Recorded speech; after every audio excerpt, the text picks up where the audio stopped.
UAE's relationship with Australia has been under the spotlight since the announcement of the historic partnership between Emirates Airlines and Australian carrier Qantas. That was just a little over a year ago. Since then, tourism, trade and business ties between the two nations have been given a boost and are set to get even stronger. We sat down with the Australian Trade Commission's Senior Trade Commissioner for the Middle East and North Africa region and Australian Consul General in Dubai, Mr. Gerald Seeber, to find out where this burgeoning relationship will go from here. Now let's start at the beginning. It's been 15 years since the opening of the Australian Embassy in the UAE, and during these years the relationship between the two nations has truly flourished. What are the main accomplishments that have been made during this time? Yeah, so it's 15 years for the Embassy, but we've had a trade office here for over 25 years actually in Dubai, based in the World Trade Centre originally. Which was the end of Dubai back in those days. So I used to come through in the 90s, so I'm well aware of what Dubai was and what it is now. And what you'll see, some of that design, engineering, construction was done by Australian firms. You still see Leighton's here active in the Al Habtoul Leighton's partnership. And there are other firms that do architectural work, etc. So they've been here for some time, and they've been part of that growth of what Dubai is now. But if you look at just that numbers, our trade in that period, that 15 years, has gone up 260%. So it was around $1 billion in exports from Australia to here, now it's 2.6. Profile's pretty much the same though, food, motor vehicles. And then you start looking at some of the new things that are here. We have two universities. The University of Wollongong's been here 20 years. We celebrated that last year. We have Murdoch University. We've got two schools now, both based in Sharjah. One's a Victorian curriculum, the other one's a Queensland curriculum.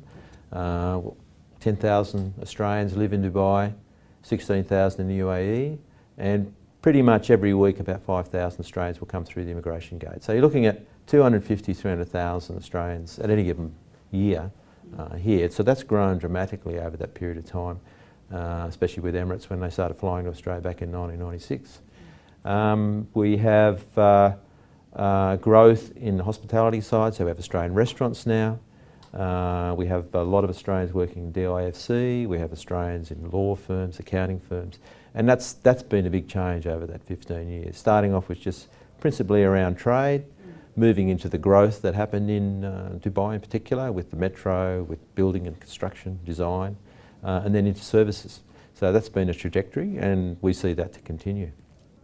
Now, the UAE is Australia's largest trading partner in the MENA region. The UAE ranks as Australia's 13th largest export destination and ranks 16th for imports of Australian products. What are the main sectors that are benefiting from this affiliation? Yeah, as I mentioned before, it's quite a traditional profile. So it really is motor vehicles, so the Toyota Camry. It's lamb. We sell a lot of lamb into UAE, and if you go to any supermarket you'll see Australian meat products there, but also vegetables, etc. The one that's really grown has been oilseeds, which surprisingly went up 250% last year. So principally around food and automobiles. But as I say, there's a lot of service exports that go on as well. So tourists, we have upwards of 30 to 40,000 Emiratis go to Australia each year as tourists, and they're great tourists. They usually travel in large numbers. They stay for extended periods of time, principally through that summer period. And we have 1,000 Emirati students any given year studying in Australia. So in addition to merchandise trade, we have services trade as well.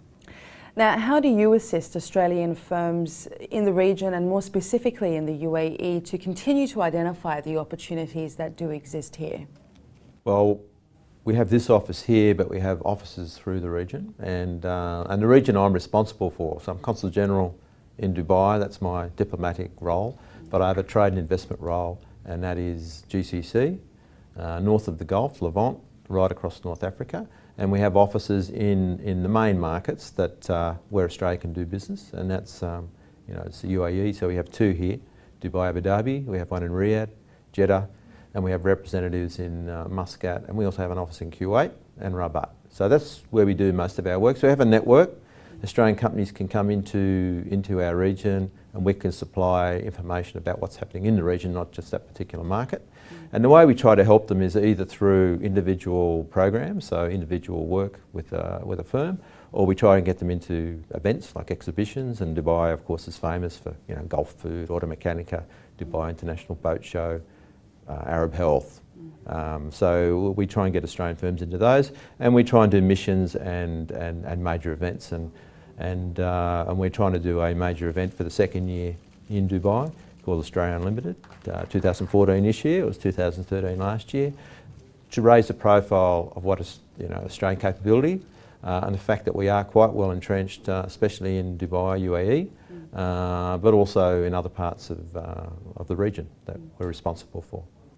Now, it was just a little over a week ago that Qantas marked the 1-year anniversary of its partnership with Emirates Airlines, revealing that over 1 million passengers have flown through Dubai. Meanwhile, the Dubai Tourism and Commerce Marketing has reported a 39% increase in Australian tourists visiting the Emirates. Now, this has obviously boosted tourism for both nations, but what other benefits are we seeing from this partnership? Actually, that's a good point, and it is part of that dramatic change that we've seen in the last 15 years, or since 1996 in fact, that we now have from the UAE alone 126 flights a week to Australia.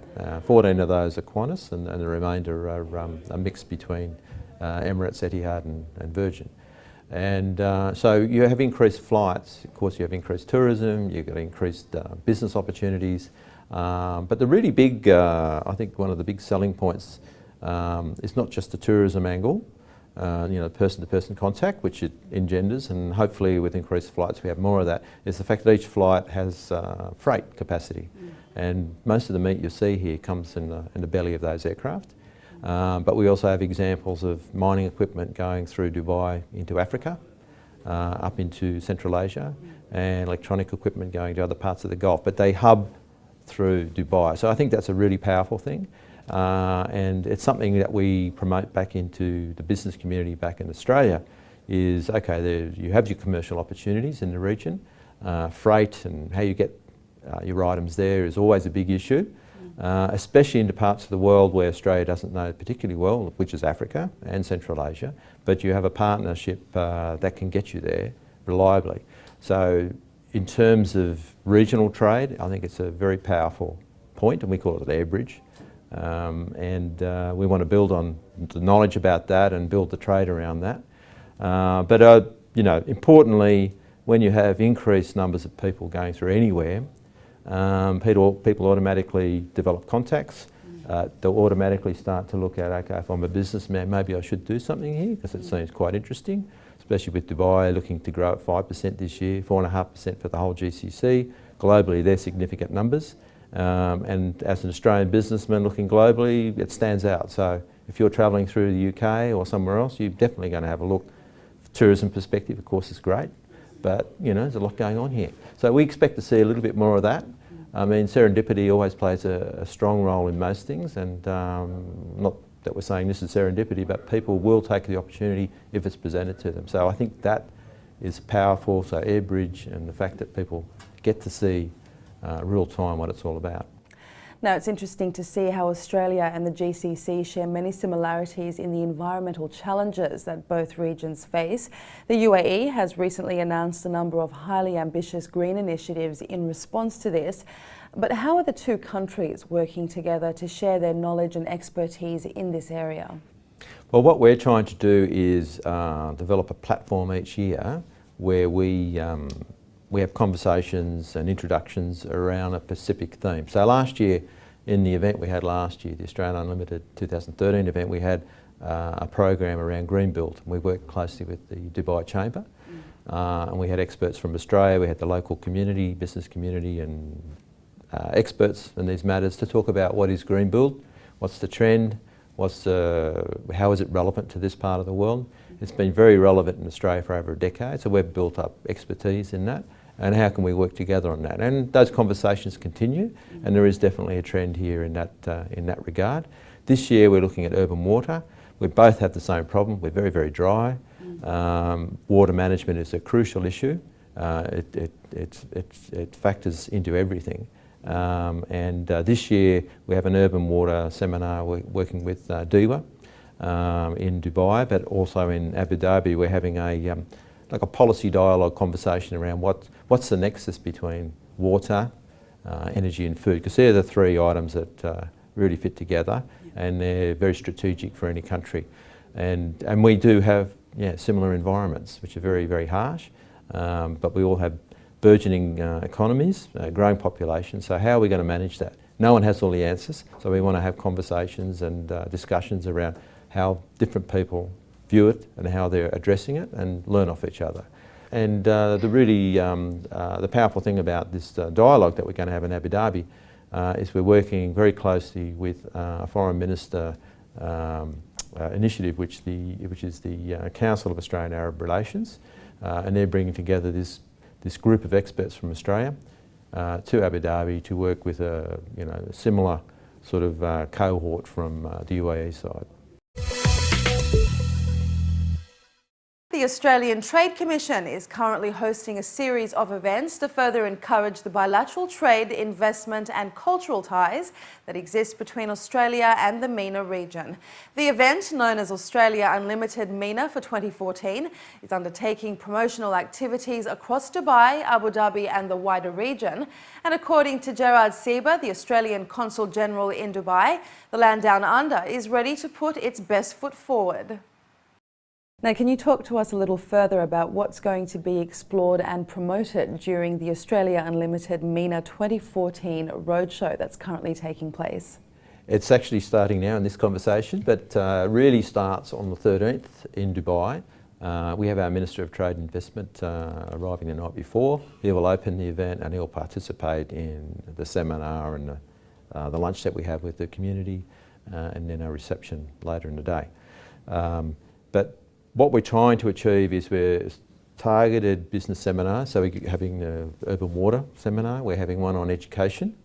We have 23 Australian tertiary institutions here, and we're getting equivalent tertiary institutions from the UAE side, plus research foundation and other entities to have a conversation around linkages and what can you do in some specific areas, and they are around sustainability and the environment. And then the third issue is around food safety and food logistics, which is, as I mentioned before, this air bridge, the growth in food exports, the need for food security. And one of the key things about food security is not just the fact that you need a supply, but you need a safe supply.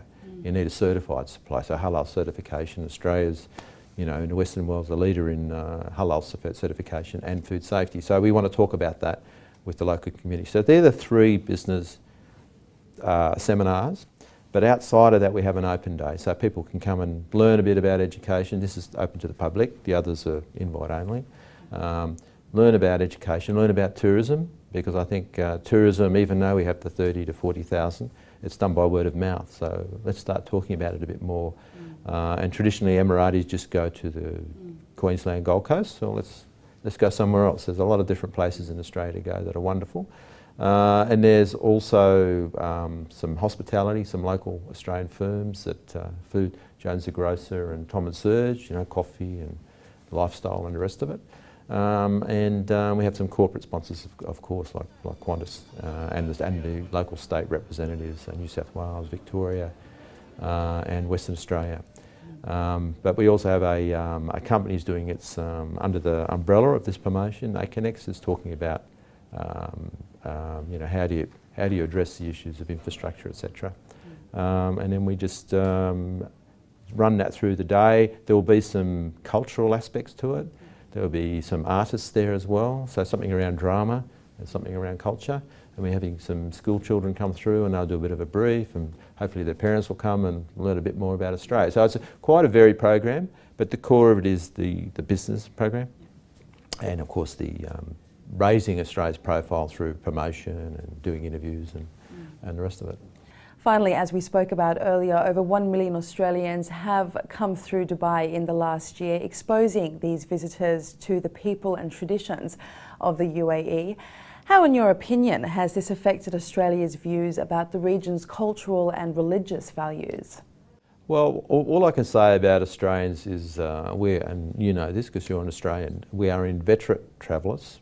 We will pretty much go anywhere in the world because we have to, because we're quite isolated really. We're just a big island down south. So to go anywhere we have to travel, and everywhere we travel in the near region is very different. And Australians, I think, are pretty open and receptive people, especially when we travel. And I think what Australians are surprised about here is how open and receptive it is, because I don't think anyone has a really clear view of what goes on in this part of the world, other than there's a lot of bad news from this part of the world. But I think when people come to the UAE in particular, they're very, very surprised, and they enjoy it, and that's why we have 16,000 Australians living here, and 250 to 300,000 going through immigration, etc. each year, and that's growing. And you just quoted the percentage there. It's a dramatic growth, and we anticipate that'll increase, because it's safe, it's clean, it's interesting.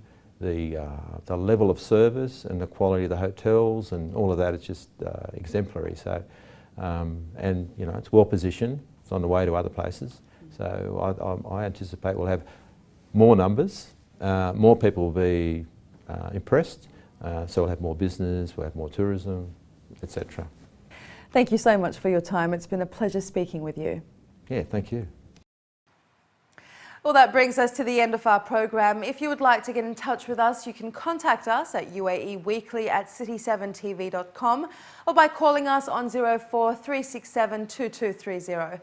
From myself and the entire team, have a great week ahead.